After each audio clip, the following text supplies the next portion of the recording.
انت مين عني؟ انت عارف انا فين؟ انا رئيس محكمة جنايات مصر.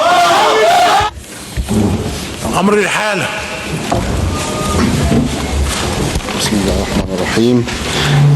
تتهم النيابة العامة كل من المتهمين: واحد، محمد احمد موسى. يعني انا طبعا القفص الازاز ده حمانا من حاجات كتيره، انما انا رايي كمان نحطه بقى عشان التنطيط اللي بيعملوا ده يعملوا زي المستشفيات النفسيه، بيبقوا عاملين اوض كاوتش كده، بالتالي لازم يتعمل له كاوتش جوه كمان، لان النهارده متاخر طبعا فكره ان الكاوتش عشان خاطر ما يخبطش دماغه في البتاع.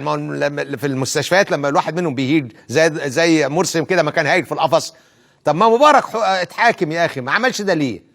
هو انت يعني عامل لي فيها يعني غضنفر وانت خنت البلد ديت ومتهم بالخيانه؟ بتتكلموا في ايه؟